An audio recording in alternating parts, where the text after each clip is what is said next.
कि मैं Krishna Barnwal BA B.Ed उम्र 83 वर्ष निवासी ग्राम बेनीपुर पोस्ट एवं थाना सारनाथ वाराणसी की निवासिनी हूँ। मेरी भूमि जनपद मिर्ज़ापुर शहर के भरहुना स्थित भूमि पर कुछ भू माफियाओं की दृष्टि है जो मिर्ज़ापुर के भ्रष्ट अधिकारियों को रिश्वत देकर मेरी ज़मीन पर कब्जा करना चाहते हैं और मेरी भूमि की बाउंड्री वाल को तोड़ दिए हैं, जिसका मैं निर्माण करना चाहती हूँ। माननीय प्रधानमंत्री जी, संसदीय क्षेत्र की निवासिनी एवं उम्र 83 वर्ष होने के कारण मुझे आपसे न्याय की प्रबल ज़रूरत है, ताकि मैं अपनी मिर्ज़ापुर शहर स्थित भूमि पर पुनः बाउंड्री वाल एवं अन्य निर्माण कार्य कर सकूं। माननीय मुख्यमंत्री जी एवं माननीय प्रधानमंत्री जी द्वारा भ्रष्टाचार के संबंध में जो निश्चय किया है, उसका अनुपालन समुचित ढंग से सभी अधिकारी करें। माननीय मुख्यमंत्री जी ने 2 DIG को निलंबित करने के 1 सप्ताह बाद प्रयागराज और महोबा के पुलिस कप्तान रहे लोगों के संपत्ति की जांच कराने के निर्देश दिए हैं। भारतीय पुलिस सेवा के ये अधिकारी अक्षमता और भ्रष्टाचार के आरोप में निलंबित चल रहे हैं। व्यवस्था का अंग बन चुके भ्रष्टाचार को समूल नष्ट करने के लिए इस तरह की कार्रवाई आवश्यक हो गई थी। भ्रष्ट और अपराधियों के खिलाफ जो कार्रवाई शुरू की गई है, उससे आम आदमी में कानून का शासन के प्रति विश्वास बढ़ेगा। लेकिन एक बात और भी है, ना तो भ्रष्टाचार के मामले पहली बार उजागर हो रहे हैं और ना ही पहली बार कार्रवाई की गई है। पूर्व में भी इस तरह की कार्रवाई होती रही है। फिर प्रश्न उठता है कि अंकुश क्यों नहीं लगता। भ्रष्टाचार की बेल लगातार बढ़ती जा रही है। यदि आप गौर करें तो पाएंगे इसमें निरंतरता नहीं रहती। जांच प्रक्रिया इतनी लंबी हो जाती है कि साल गुजर जाते हैं, व्यवस्था में परिवर्तन हो जाता है।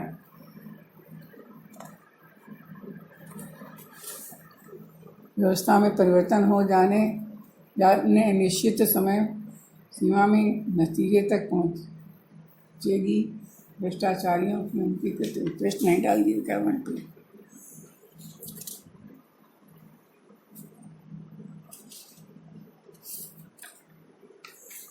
अंततः जांच निर्णय की दशा में दम तोड़ जाती है। अखिल भारतीय सेवा आचरण नियम 1968 के मुताबिक अधिकारियों को अपनी संपत्ति घोषित करना आवश्यक है। सरकार भी समय समय पर इसको लेकर आदेश निर्देश जारी करती रहती है। इसके बावजूद ऐसे अधिकारियों की संख्या बढ़ी है जो अपनी संपत्ति की घोषणा नहीं करते। स्पष्ट है कि काली कमाई का पोल खुलने के डर भ्रष्ट अधिकारियों में रहता है, अन्यथा नियम या सरकार के निर्देशों की अनदेखी का और क्या कारण हो सकता है। माननीय मुख्यमंत्री जी ने भ्रष्टाचार पर प्रहार का जो सिलसिला शुरू किया है, वह आशा है आगे तक जाएगा। जनपद मिर्ज़ापुर में पुलिस महानिरीक्षक U श्रीवास्तव इसी कोटि के एक महाभ्रष्ट अधिकारी हैं, जिन्होंने अपने रिटायर्ड अवधि अप्रैल 2021 के पूर्व भ्रष्टाचार के लिए अपने अधीनस्थों को खुली छूट दी हुई है। शहर के तालाबों सहित देहात कोतवाली के ठीक सामने के तालाब की कीमती भूमि तक पर अभिलेखों में हेरा फेरी करके अतिक्रमण हो रहा है, जिससे भूजल का जल स्तर 120 फुट तक गिर गया है एवं बारिश में सड़कों के जल भराव से आम लोग परेशान हैं। भूमाफिया गरीबों तक को डराकर उनकी संपत्ति को हड़पने के लिए ऐसे प्रयास कर रहे हैं जिनसे शर्म के मारे शासन का सर झुक जाए। लोक शिकायतों का फर्जी निस्तारण कर फर्जी सूचना भेजने वाले नागालैंड कैडर के वर्तमान भ्रष्ट जिलाधिकारी मिर्ज़ापुर सुशील कुमार पटेल IAS भी उसी में शामिल हैं एवं कार्रवाई करने में आम जनता से टाल मटोली करते हैं एवं माफियाओं से रिश्वत लेते हैं एवं उच्च अधिकारियों के पत्रों वो मुख्यमंत्री के निर्देशों की अवहेलना करते हैं। आम जनता असहाय है और माननीय मुख्यमंत्री जी से आशा रखती है कि जांचें एक निश्चित समय पर सीमा में नतीजे तक पहुंचेगी और भ्रष्टाचारियों को उनके कृत्य के अनुरूप उपयुक्त सजा भी मिलेगी। जनपद मिर्जापुर के महाभ्रष्ट पुलिस महानिरीक्षक पीयूष श्रीवास्तव IPS ने अपनी बेटी की शादी 2 करोड़ से ज़्यादा ऊपर रुपए खर्च करके वहीं कोणार्क ग्रैंड होटल के मालिक जनार्दन बरनवाल के लड़के से किया है। प्रश्न उठता है, इतनी संपत्ति खर्च करने के किसने अनुमति दिया है? इनकी हिम्मत कैसे हुई है? निश्चित रूप से शासन के सचिवालय के अधिकारियों को एक हिस्सा जरूर मिलता होगा, वरन वह नाक के नीचे ऐसे अधिकारियों को भ्रष्टाचार की खुली छूट देने के लिए कोई इनके विरुद्ध माननीय मुख्यमंत्री जी को जांच रिपोर्ट से अवगत नहीं कराते हैं। माननीय मुख्यमंत्री जी एवं माननीय प्रधानमंत्री जी अकेले कितना कार्य कर सकते हैं? यदि इसका 1/4 हिस्सा भी इनके अधिकारी यदि प्रयास करते तो अखिल भारतीय सेवा आचरण नियम 1968 एवं माननीय मुख्यमंत्री जी का जो निर्देश है वह निश्चित रूप से अपने निर्धारित समय में पूर्ण होता। जांच की प्रक्रिया को अत्यंत लंबी की जाती है, जिससे मिर्जापुर की जनता की निराशा बढ़ जाती है।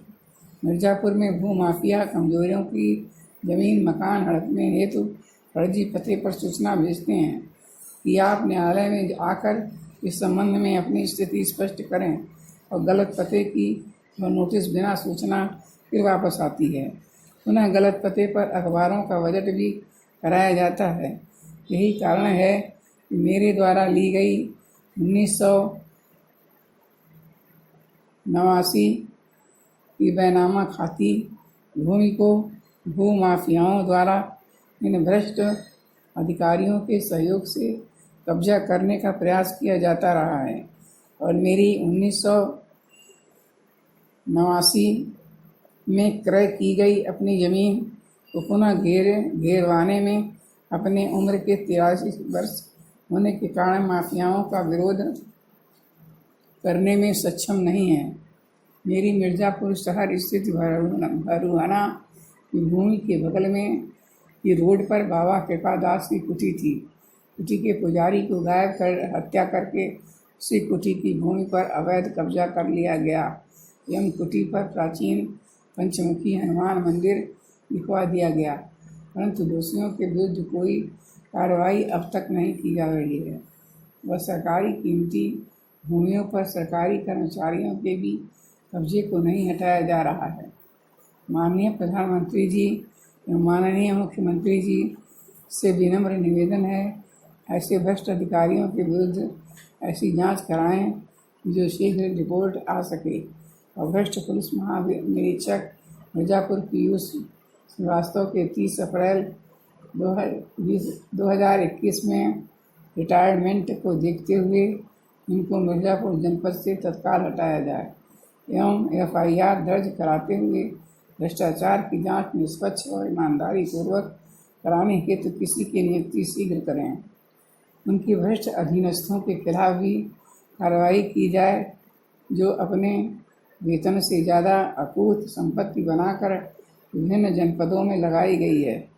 उम्मीद है माननीय मुख्यमंत्री जी के विश्वसनीय अधिकारी भी इस ओर ध्यान देंगे तो मिर्जापुर भ्रष्ट अधिकारियों के विरुद्ध FIR एवं संपत्ति की जांच कराएंगे, ताकि माननीय मुख्यमंत्री जी अपने भ्रष्टाचार पर जीरो टॉलरेंस के सपने को शीघ्र पूरा कर सकें एवं आम जनता को न्याय सुलभ हो, वो मुझे एवं मेरे परिवार की जान माल एवं जनपद मिर्जापुर भरना स्थित जमीन की सुरक्षा बनी रहे।